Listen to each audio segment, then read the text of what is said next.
The LifePak 20 is able to defibrillate, cardiovert, and pace. In states of emergency, it's important that you're able to confidently connect and run this device for your decompensated patient. In this video, we will overview how to run a user test, defibrillate, cardiovert, and transcutaneously pace with the LifePak 20. To run a user test, you'll start by turning on the machine by pressing the green on button in the upper right corner. Next, press the options button. Using the center toggle, scroll down to user test. Select user test by pressing the toggle. The device will prompt you that by running the user test, you will stop and erase data that is currently being monitored. Select yes by scrolling left and pressing the toggle. The machine will then run a user test. Once successful, the machine will automatically turn off and print a confirmation slip on the left side of the machine. The LifePak is tested every day, once plugged in and once unplugged. Make sure if you're running a user test to leave the machine plugged in once the test is successful. Also document in its correlating binder.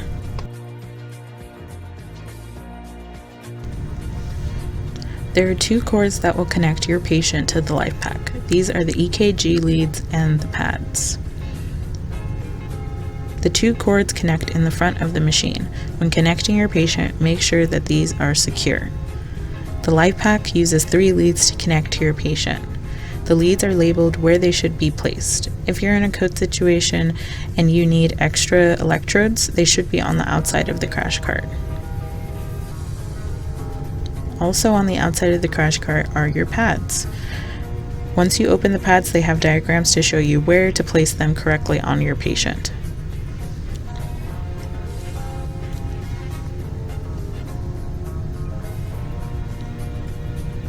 In order to connect the pads to the defibrillator, you will have to unplug the safety plug. If you forget, the machine will prompt you to do so.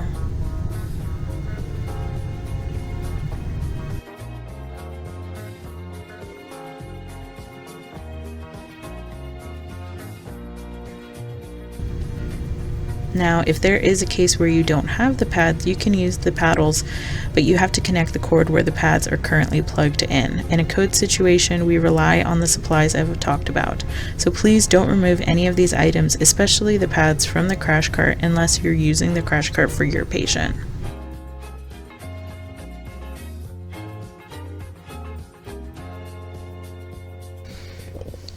So with defibrillation, communication is key. If you are running the LifePak during a code, it's your responsibility to communicate with the entire team what you're charging to, when you're charged, making sure the area is safe, stating I'm clear, you're clear, everyone clear, oxygen clear, defibrillating, and shock delivered. So on your monitor, you will go ahead and select your energy. Here we're going to then charge to 250 joules. We are charged. I'm clear, you're clear, everyone clear, oxygen clear, defibrillating, and shock was delivered. At this point, you're going to assess your rhythm, see if you have a pulse, and then if you need to, continue compressions. So say there's a situation where we need to cancel the charge on the LifePak. Here our patient's in VTAC, we're charging to 250, and then we see our patient has converted, they have a pulse, so we're just going to press down on the dial and this will cancel the charge. This way we don't accidentally shock our patient or shock any of the staff in the code. So with cardioversion, our patient will have a pulse, so we are going to sync the LifePak before cardioverting them. We'll press sync. This will track where their R waves are so we don't shock them during ventricular repolarization.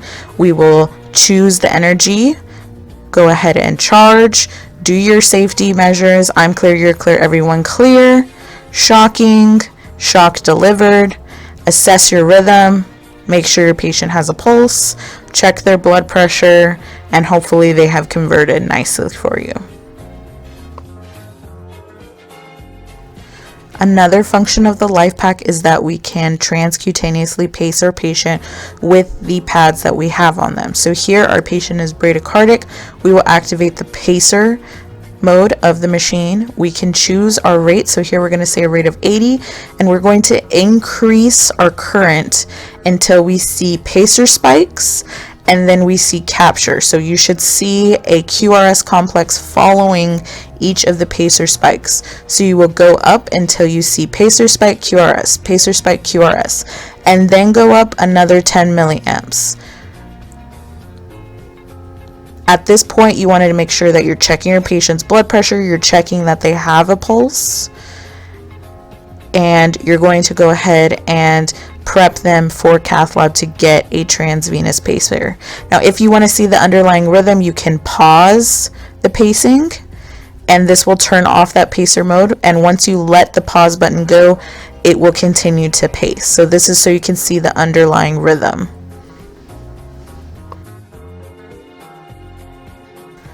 Another nice thing about the defibrillator is that you can mark key events in a code. So if you go into a code situation, all you have to do is press the events button, and then you just use the toggle and press down to mark the times of the different events. So when you start CPR, when you give epi, when you're intubating. And then at the end of the code, you can press code summary, and on the left side of the machine from the printer will print out a summary of the date and time and what event occurred. So that way you can match these up with your documentation, and it's going to make sure that everything is accurate.